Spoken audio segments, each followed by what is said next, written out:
I'm Selena Zavi, and today we're going to talk about Shakespeare's childhood and education. Born sometime in the April of 1564 in Stratford-upon-Avon, a market town 100 miles north of London, William Shakespeare was the first surviving child of his parents, gentry member Mary Arden and leather worker and local elected official John Shakespeare. Pictured here is Shakespeare's birthplace, the current title of his childhood home. The location is actually now a small museum that you can visit. The property was one of many that the family owned. In fact, Shakespeare's parents managed an above-average financial status until young William was around 12 years old and his father was prosecuted for unlicensed wool selling, which caused him to lose land that William would have inherited.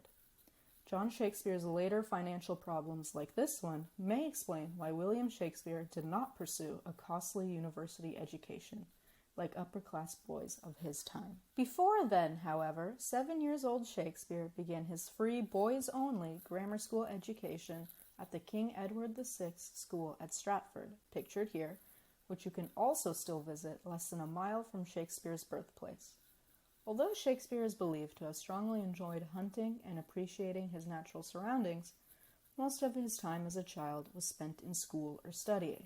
In fact, grammar school is where Shakespeare learned of Christian doctrine, as well as Latin plays, literature, and mythology, with a focus on classical Roman texts from the likes of Ovid, Terence, Virgil, and Cicero. Actually, if you visit the school today, you will find that they sometimes do workshops and presentations on the topics, particularly Latin, that Shakespeare would have learned throughout his youth. Additionally, students were taught how to expand upon and embellish existing sources, since, in Elizabethan times, the transformation of familiar material was actually an admirable skill. Shakespeare's intensive education and earthly interests clearly carried over into his future works, which often describe English flora and fauna, allude to classical authors, and borrowed ideas from known stories and history, like Richard III, which we are currently exploring as a class. Many believe that Shakespeare's interest in the performing arts came not only from his acting of Latin dramas in school, but also from seeing the professional productions of the many traveling acting troupes who often visited Stratford. To perform in the town, these companies would have had to obtain a license from Shakespeare's own father, who served as bailiff or mayor of the town. So, young Shakespeare was likely aware of these groups and may have witnessed their performances. Additionally, some people theorize that Shakespeare later reconnected with some of these players in London in an effort to accelerate his career, but there is no substantial evidence of this. Shakespeare finished his education at only 15, and 3 years later, in 1582, married 26-year-old Anne Hathaway, with whom he promptly had 3 children, only 2 of which survived into adulthood.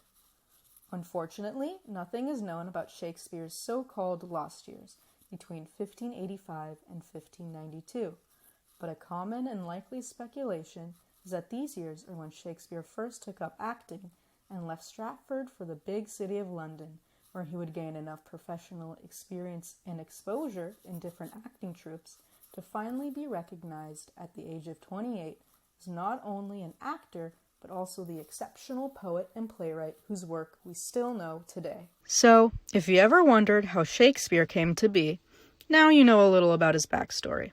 Thanks for listening.